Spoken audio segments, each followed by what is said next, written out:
I figured I would put out a haul video because I did go to a concert this weekend, and it was an album release party, so I wanted to talk about it. TWIZTID'S new album, Welcome to Your Funeral, just dropped Valentine's Day, February 14th, and they had a whole entire weekend tour, and I was able to go to the very first day, which I am so excited about.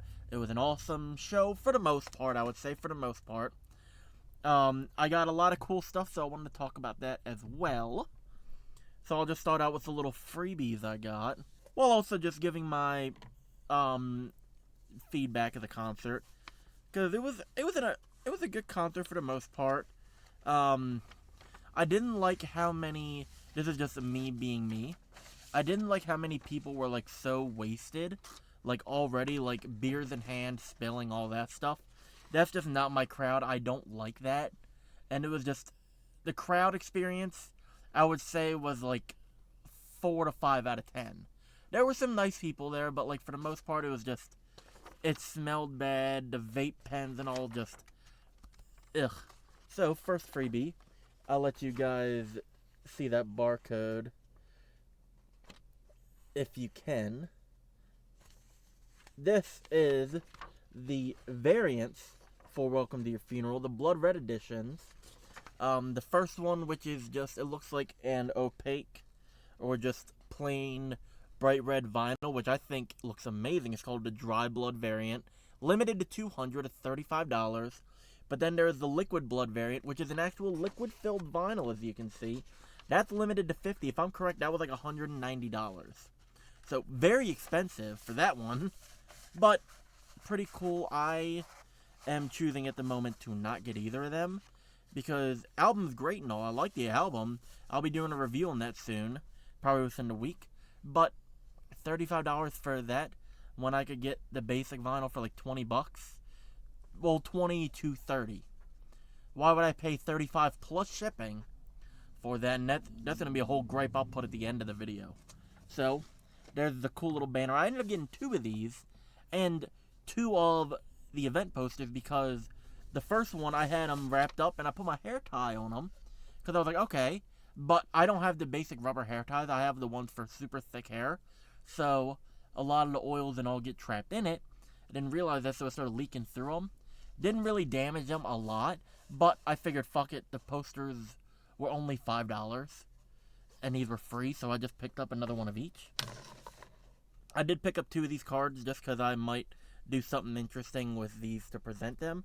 So it is another one of these, like just a promotional thing, and then it has the regular album on the other side. So pretty cool. Just a little freebie. This one was thrown into the crowd by one of the openers, and I will say, opener wise, thankfully they only had 2. And then Bakelow was, I think he was on every single show, so I don't really call him like a local opener. He's part of like the main event, so it was this group called, I think it was like Mercy Gang or something, I forget. But then it was this rapper, Nihilistics, that ended up getting one of the free bracelets thrown out. I don't know, I just ended up picking it up, and it's just gonna go in my collection of other oddball wristbands, like the Fago Gang ones and all that stuff. So, merch-wise, we will go, that's the poster, whoopsie doodles. I got 2 of these, so don't worry about these. This is the event poster, the Be My Bloody Valentine Weekend poster. Don't worry, I'm flipping it back around.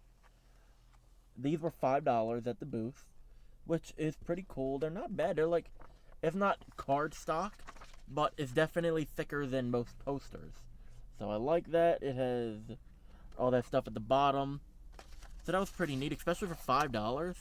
Because I've been to events where like tour posters are like $10 and all that stuff, and I'm like, that's normally what a poster would cost. This is if I'm correct, this is like an 11 by 17, which, nice poster size. I do like 24 by 36 posters, but at the same time, an 11 by 17 gets the job done just as well. Next is the event shirt. I am not a fan of shirts going up in price more.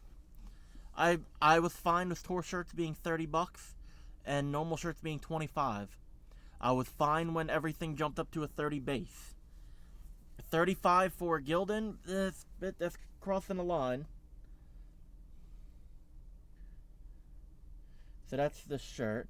I would have preferred, I will say I'll show off the back too, because it has the,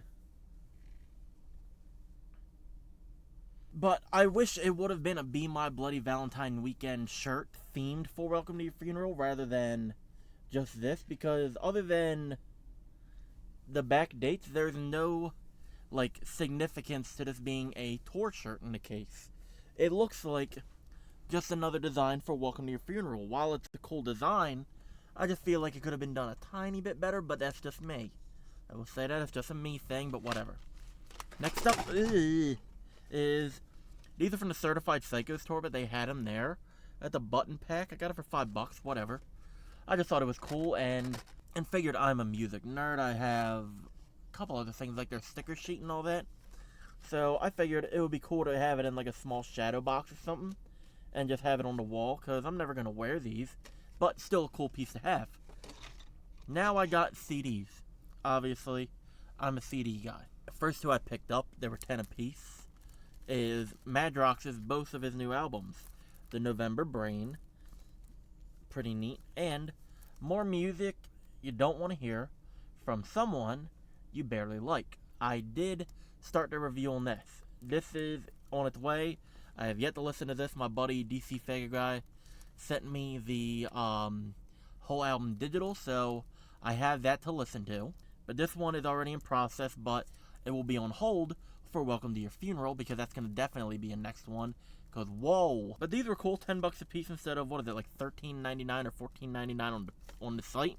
Next up, another $10 one is the basic version of Welcome to Your Funeral, and the mirror in it actually works. Can you see it in there?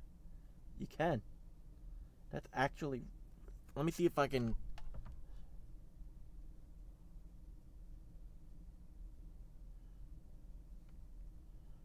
Yeah, see, you can see my phone in it. It's kind of hard to show on, like, unless it's like right here. Okay, there you go. You can see my nose clearer in it. But it really does work. One thing I am going to say after I show you this one is I am confused on how the hell they did these pressings. So the next one is the exclusive, tour exclusive version of Welcome to Your Funeral on CD. It was $20. Ugh. Also, one thing I did notice, the shrink wrap is a lot more loose than the more tighter plastic on this one. But you will notice there is no mirror on this one. I like this cover style better than the original one, but I like that one's color better than this one. But you'll notice on the back, there are two more songs, FYD and Thunder from the Sky. Now, this is a misprint. This was a misprint, so they gave you the free disc. I put it in a clear protective sleeve because it came in a paper sleeve. So I'm not mad about it being a misprint. I actually like collecting these kind of things because it's like you're not going to have another one, especially with how limited this one was. One thing I'm confused about is on the main site and on the basic releases, it only has 10 tracks with it ending on Dance on My Grave.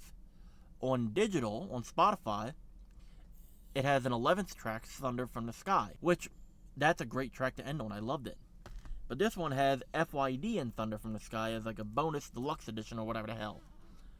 So, why is the basic version on streaming have Thunder in the Sky, but the basic CD vinyl cassette didn't have Thunder in the Sky and it ended on Dance on My Grave?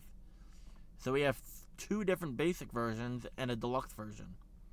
Now I have listened to FYD. It's a great track. I will say that 100%. I just thought that was a bit confusing.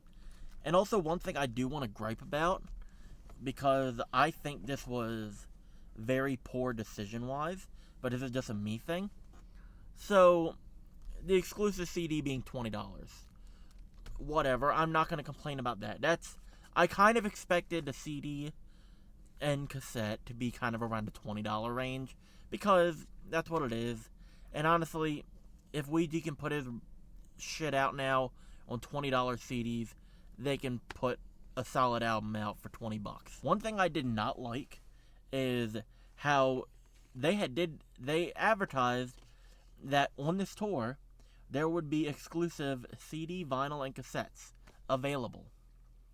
I went there with the idea of grabbing all three. I only got one because the vinyl you had to order. You had to order it for $35 plus shipping. So let's say priority, because it's a vinyl, add 10. So $45 for a record with 12 tracks on it. That's a lot of money. For them, I would say it's a lot of money. Even for something like the Rolling Stones, that's a lot of money. It's like, ugh. But the cassette was $40 fucking for a cassette. Limited to 50, yeah, it's a limited one. But $40 for a cassette and $20 for all of their other basic ones that were at the show. They were mainly the 25th anniversary releases. Now, I know cassettes are a bit more pricier to do nowadays. So that's why I thought it would be around the $20, maybe $25 range to get a limited edition cassette. I did not have a problem with that at all. But $40, for me, that is ridiculous pricing.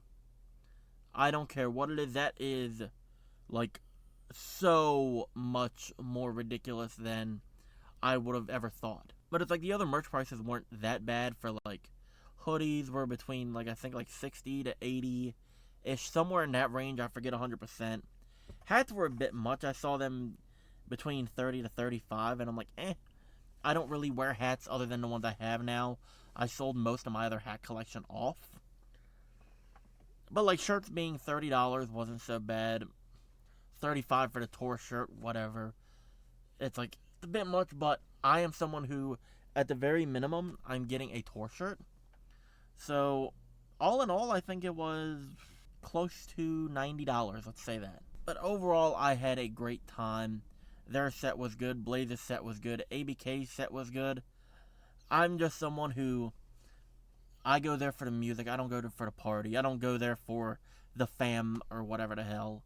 Like I've stated before in the post. It's like, I like Juggalo music. I do not consider myself a Juggalo. Like I don't consider myself a Deadhead for liking Grateful Dead. Kiss Army for liking Kiss, etc. It's like, I'm a fan of the music. I go there for the music. I don't care about the people in the crowd. I don't want to be your fam. But it's like, I would say crowd-wise, it was not that best. Now, the venue-wise, I love Reverb. They're an amazing venue. I always have a great time there. The security guards are actually really cool. They're very down-to-earth people, it seems, that I've had experience with them with. The way they do stuff is always so calm and so fast. Like, they get you in the door quick. So, yeah, that was my music hall and my experience at the Twisted Be My Bloody Valentine Welcome to Your Funeral release weekend. If you liked the video, let me know down below. But like, comment, subscribe, share, do whatever you guys. See you in the next one.